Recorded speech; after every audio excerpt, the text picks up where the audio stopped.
Hello friends, welcome back to my channel. तो आप सभी ने थंबनेल तो देख ही लिया होगा। आप सभी को बस इतना करना है, वीडियो को कंप्लीट देखना है, आपको बहुत ज़्यादा फायदा होगा। लोग सिर्फ अपने चैनल का और अपने वीडियोज़ का प्रमोशन कर रहे हैं, मुझे ऐसा कुछ नहीं करना। मैं एक स्टूडेंट हूँ और आप भी स्टूडेंट हैं। आपसे सिर्फ एक रिक्वेस्ट है कि आप वीडियो को पूरा देखें, बिना देखे पूरा मत जाए, आपको बहुत ज़्यादा फायदा होगा। इसमें पहले मैं डोपामाइन फार्मूला बता देती हूँ कि क्या होता है डोपामाइन फार्मूला। बहुत इंपॉर्टेंट है ये। डोपामाइन एक हमारे बॉडी में केमिकल टाइप का होता है। वो ऐसा होता है कि उस केमिकल के प्रोड्यूस होने से हम किसी भी कार्य को करने में के लिए और मोटिवेट होते हैं, बहुत अच्छा लगता है। अगर हम सो रहे हैं 20 घंटे तो हमें लगेगा डोपामाइन और ज़्यादा प्रोड्यूस होगा सोने के लिए, हमको लगेगा हमें और सोना चाहिए। 24 घंटे सोएंगे, दिन में 24 घंटे सोएंगे तो लगेगा कि नहीं और सोना चाहिए। उसी तरीके से हमें पढ़ाई के लिए वो डोपामाइन प्रोड्यूस करना है। वो कैसे होगा? हम सुबह उठते ही फ़ोन पे ना लगे, हम सुबह उठते ही इधर उधर की चीज़ें ना देखें फालतू की, क्योंकि हमारा जो माइंड है ना वो छोटू सा है और उसमें हम कितनी चीज़ें याद ले सकते हैं। उसमें हम सीरियल्स भी देख लो, वेब सीरीज़ भी देख लो। तो फिर पढ़ाई के लिए या फिर जनरल नॉलेज के लिए, मैथ्स के लिए, रीजनिंग के लिए, इंग्लिश के लिए जगह कहाँ है? और दुनिया की जो पंचायतें हैं कि कौन क्या कर रहा है कौन नहीं कर रहा है, अगर हम उस पर लगा दिए अपना माइंड, तो फिर हम पढ़ाई के लिए छोटू सा माइंड में और कहाँ से पढ़ाई का नॉलेज हम माइंड में कहाँ से घुसा सकते हैं। तो आपको वही करना है कि सुबह उठते ही 3-4 जो मैं स्ट्रैटेजी लेके आई थी पटवारी की, उसमें मैंने यही बताया कि आप 3-3 घंटे का स्लॉट लेके चलो और टाइमर लगा के चलो। सुबह के उठते ही आप 3 से 4 घंटे लगातार पढ़ गए तो समझ लो कि आपका पूरा दिन बहुत अच्छा जाने वाला है। तो इस तरीके से जब आप टाइम टेबल के हिसाब से पढ़ोगे तो डोपामाइन जो होगा ना एकदम इंक्रीज होगा और आपको सिर्फ पढ़ने के लिए आपका लगेगा कि नहीं अभी 3 घंटे मैंने पढ़े, अभी 3 घंटे और पढ़ना है, 3 घंटे और पढ़ना है। इस तरीके से आपका डोपामाइन बढ़ता जाएगा। तो ये चीज़ मुझे बतानी थी। अब दूसरी बात है कि 22 लाख फॉर्म भरे हैं। तो आप सभी को डर लग रहा होगा कि यार 22 लाख फॉर्म भरे हैं, क्योंकि मैं कमेंट में पढ़ रही थी कुछ लोगों के कि मेरे से नहीं पढ़ा जा रहा 10-10 घंटे 12-12 घंटे में, सर में असहनीय दर्द हो रहा है। एक असहनीय दर्द, यही सेम टू सेम शब्द लिखे थे एक कमेंट में, असहनीय दर्द हो रहा है। तो मतलब मैं समझ रही हूँ कि बच्चों पे क्या बीत रही है, क्योंकि बहुत ज़्यादा वो प्रेशर ले रहे हैं, टेंशन ले रहे हैं। तो वो सारी चीज़ें नहीं करना है। आप पढ़ाई के साथ अपना एंटरटेनमेंट भी करते जाओ। ये नहीं कि सिर्फ पढ़ाई करो, डोपामाइन आपको पढ़ाई की तरफ बढ़ाना है, लेकिन क्या है टाइम टेबल के हिसाब से। आप सुबह उठो, आधे 1 घंटा फ्रेशन अप हो, उसके बाद आप 3 घंटे सिर्फ उसी पढ़ाई करो। फोन को आप दूर रख दो, साइड मोड पे लगा के।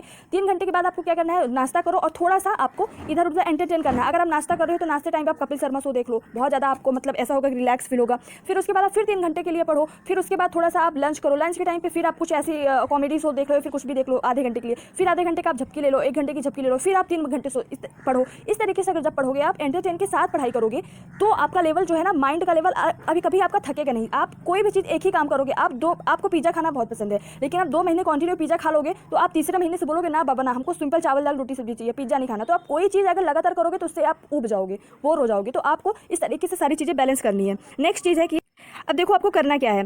देखो ये जनवरी में आज का मिला के 9 दिन बचे हैं, फरवरी में 28 दिन बचे हैं और मार्च में कितने दिन बचे हैं? 14 दिन, क्योंकि 15 मार्च से स्टार्ट है पेपर। क्या पता किसका किस दिन पेपर हो, तो मैं 14 मार्च तक लेके चल रही हूँ। टोटल हमारे दिन है 51 डेज अगर आज को मिला के चले तो। आपको क्या करना है, इस तरीके से जैसे मैंने चार्ट बनाया है वैसे ही चार्ट बनाना है कि जैसे आज 23 हो गई, फिर 24, फिर 25, फिर 26, इस तरीके से चार्ट बनाना है और सामने आपको बॉक्स छोड़ देने हैं। उसके लिए क्या करना है, अब अगर आपने बनाया टारगेट 12 घंटे का, मैं तो 10 घंटे का लेके चल रही हूँ, और अगर आपने बनाया 12 घंटे का बाई चांस और आप 12 के 12 घंटे पढ़ गए, तो उसके सामने जैसे मैंने यहाँ पे ऐसे मेरे पास जो मार्कर है, आपके पास अगर मार्कर नहीं हो तो आप किसी भी सिंबल बना सकते हो कि जैसे ये 12 घंटे में अगर 12 घंटे पढ़े तो स्क्वायर बना लो, अगर 80% पढ़े तो आप ट्रायंगल बना लो, सर्कल बना लो, ऐसा करके भी कर सकते हो। बट मैंने यहाँ पे मार्कर का यूज़ किया है। तो अगर 100% अपना टारगेट कंप्लीट किए तो यहाँ इस बॉक्स में जो 23 के सामने ये जो बॉक्स दिख रहा है, इस कलर का हाईलाइटर का, ये कलर है नियॉन कलर, उसी कलर से आप यहाँ पे बॉक्स को भर दो। तो आप समझ जाना कि इस दिन मैंने क्या पढ़ा, पूरा 100% दिया है। उससे क्या होगा कि आप नेक्स्ट डे के लिए फिर से मोटिवेट होगी कि अरे वाह मैंने 100% पढ़ा है तो आप मुझे कल भी 100% ही देना है। फिर आप 24 के दिन मान लो बाई चांस आप 20% से भी कम पढ़े तो आपको ये वाला इस तरीके से कलर यहाँ पे भरना है। तो आपको उस दिन लगेगा कि आज मैंने बहुत कम पढ़ा है, बहुत टाइम वेस्ट किया है, तो नेक्स्ट डे मुझे ये वाला कलर यूज़ करना है। तो मैं इस तरीके से आप मतलब मोटिवेट होगे, डिमोटिवेट होगे तो अपने आप को बैलेंस रखोगे। तो ये बैलेंस रखना, ये चार्ट बनाना, अपने टाइम का 1-1 सेकंड यूज़ करना बहुत जरूरी है। और आप टाइमर लगा के पढ़ो जब भी पढ़ो। तो इस तरीके से आप चार्ट बना लो कि जिस दिन मैंने 12 घंटे में 12 घंटे पढ़ा ये कलर कर लो, कोई 80% पढ़ा यानी कि अगर 12 घंटे में आप सिर्फ 8-9 घंटे पढ़ो तो ये कलर कर लो, 60% ये कलर, 50% ये कलर। इस तरीके से आप चार्ट बना लो। एक मैंने ओवरव्यू दे दिया है। और हर सब्जेक्ट का आपको चार्ट बनाना है। जैसे हिंदी में कितने टॉपिक हो गए, विलोम, पर्यायवाची, अलंकार, संधि। लेकिन मैं कुछ एग्जांपल दे रही हूँ। जैसे जीके में हिस्ट्री का एग्जांपल दे रही हूँ। सामान्य परिचय हो गया हिस्ट्री का, हड़प्पा सभ्यता, वैदिक सभ्यता, महाजनपदों का उदय हो गया, बौद्ध धर्म, जैन धर्म, अन्य धर्म जितने भी हो गए, इस्लाम धर्म और भक्ति संप्रदाय वगैरह, मगध राज्य का उदय, मौर्य काल, ब्राह्मण साम्राज्य, यवन साम्राज्य, मतलब ये सारी चीज़ें ऐसे आप चार्ट बना लो और सामने इधर लिख लो ल्यूसेंट थ्योरी से मैं पढ़ती हूँ और ऑब्जेक्टिव से। तो ल्यूसेंट थ्योरी अगर हो जाए सामान्य परिचय हिस्ट्री का तो यहाँ पे ऐसे टिक कर लो, और फिर उसके ऑब्जेक्टिव हो जाए तो यहाँ पे कर लो, फिर हड़प्पा सभ्यता टिक कर लो। तो इस तरीके से आपको चार्ट बनाने सभी सब्जेक्ट, ये सिर्फ मैं हिस्ट्री का लेके आई हूँ, हिस्ट्री का बता रही हूँ, ठीक है। तो तरीके से आपको सारी चीज़ें करनी है। अगर आप चार्ट बना के टिक करते जाओगे तो आपका कॉन्फिडेंस लेवल बढ़ता जाए कि मेरे इतने सारे टॉपिक्स हो गए हैं, इतने सारे टॉपिक्स बचे हैं तो मुझे और ज़्यादा पढ़ना है कि और कम पढ़ना है। ये सारी चीज़ें आपको अगर चार्ट बना के करोगे तो करते जाओगे। तो ये वाली PDF में ये वाला जो पूरा पेज है मैं सेंड कर दूँगी। अब देखो इंग्लिश में क्या पढ़ना है, क्योंकि बहुत लोग कमेंट कर रहे थे कि इंग्लिश के लिए बताइए मैम क्या क्या पढ़ना है। इंग्लिश में नाउन पढ़ना है, प्रोनाउन पढ़ना है, आर्टिकल्स पढ़ना है, वर्ब पढ़ना है और एडवर्ब पढ़ना है, कंजक्शन पढ़ना है, टेंस पढ़ना है। ये चार्ट ही मैं भेज दूंगी अपने टेलीग्राम ग्रुप में। सिनोनिम्स, एंटोनिम्स, ये वोकैबुलरी वाले पोर्शन है, क्वेश्चन टैग, प्रीपोजिशन बहुत इंपॉर्टेंट है, आर्टिकल्स इंपॉर्टेंट है, पंक्चुएशन इंपॉर्टेंट है। हिंदी में क्या पढ़ना है, पूरी ल्यूसेंट, हिंदी का ल्यूसेंट की जो बुक आती है वो पूरी हिंदी के ग्रामर के लिए पढ़नी है और उसमें शब्दावलियाँ भी हैं, सब कुछ है। तो उस ल्यूसेंट के अलावा और कुछ नहीं पढ़ना है, बाकी प्रीवियस ईयर क्वेश्चन पढ़ना है। मैथ्स में ये सारे चैप्टर से आप देख लेना एक बार। अब देखो जीएस के लिए, क्योंकि जीएस में बहुत सारे सब्जेक्ट होते हैं और बहुत डाइवर्जिंग होता है, बहुत ज़्यादा होता है, तो उसके लिए कम से कम 2 घंटे देना चाहिए। साइंस के लिए कम से कम 1.5 घंटे दे दो, इंग्लिश के लिए 1 घंटे दे दो अपने कन्वीनियंट के हिसाब से, मैथ्स के लिए कम से कम 1.5 घंटे, कम से कम की बात कर रही हूँ 1.5 घंटे, रीजनिंग के लिए 1 घंटे, प्रबंधन के लिए भी 1 घंटे कम से कम की बात हो रही है और हिंदी के लिए भी 1 घंटे। तो इस तरीके से आपके 10 घंटे कंप्लीट होते हैं और ज़्यादा ज़्यादा आप जितना देना चाहो पर डोपामाइन का ख्याल रखना, ठीक है। और दूसरी बात कि अब देखो जीके में कम से कम 15 लाया जा सकता है, कम से कम 15 लाया जा सकता है मैक्सिमम। वैसे तो 20-22 जीके में बहुत ज़्यादा होते हैं, 20 तक भी बहुत ज़्यादा होते हैं, पर पढ़ने वाला इंसान जो अच्छे से पढ़ लिया, मैं तो कहती हूँ कि ल्यूसेंट थ्योरी और ल्यूसेंट ऑब्जेक्टिव भी पढ़ लिया तो 20 के प्लस आ सकता है, लेकिन अच्छे से एक एक क्वेश्चन, एक एक शब्द रटे होने चाहिए। साइंस में जैसे कि मैं बायोलॉजी के 500 क्वेश्चन की सीरीज ला रही हूँ, अगर उनको मेरे क्वेश्चन को एक एक क्वेश्चन अगर रट लिया साइंस में तो 20 प्लस कहीं नहीं गए, तो 20 प्लस तो आप आराम से ला सकते हो साइंस में।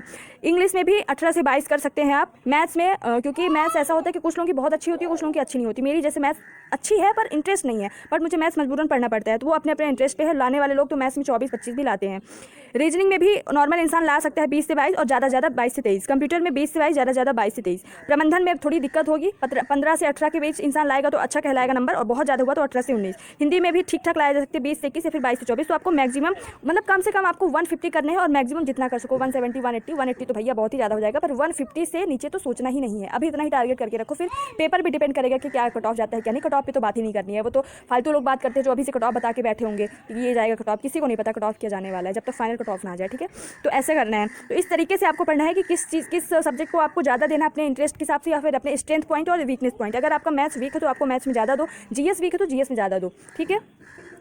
तो आपको डरना नहीं। इस तरीके से अगर चार्ट बना के पढ़े ना आप तो मतलब बहुत ज़्यादा अच्छा होगा। आप सिर्फ डेली का एनालिसिस करो कि हाँ आज मैं कितना घंटे पढ़ा, कितना घंटे का टारगेट बनाया था और इसमें से कितना अचीव किया। ये सारी चीज़ें जब आप करोगे तो 1-1 मिनट का यूज़ करने लगोगे और इस तरीके से आपको इंटरेस्ट आने लगेगा। आप जैसे वेब सीरीज़ देखते हो तो आपको इंटरेस्ट आता है, उसी तरह आप अपने पढ़ाई में दिन भर लगे रहोगे कि मैंने इतना किया और मुझे इतना और करना है। टॉपिक बना लो कि इस दिन मुझे ये टॉपिक करने हैं, डेली का टाइम टेबल बनाओ तो आपको मज़ा आएगा। सो पसंद आया हो तो लाइक करना ना भूलें, कमेंट करके ज़रूर बताना कि आपको अच्छा लगा कि नहीं और किस बारे में वीडियो चाहते हो ज़रूर बताना कमेंट करके। So thank you so much. आपको हारना नहीं है, लक्ष्य तो हर हाल में पाना है। बिल्कुल हम जीतेंगे, साथ में मिल के जीतेंगे। Thank you so much. जय हिंद, जय भारत।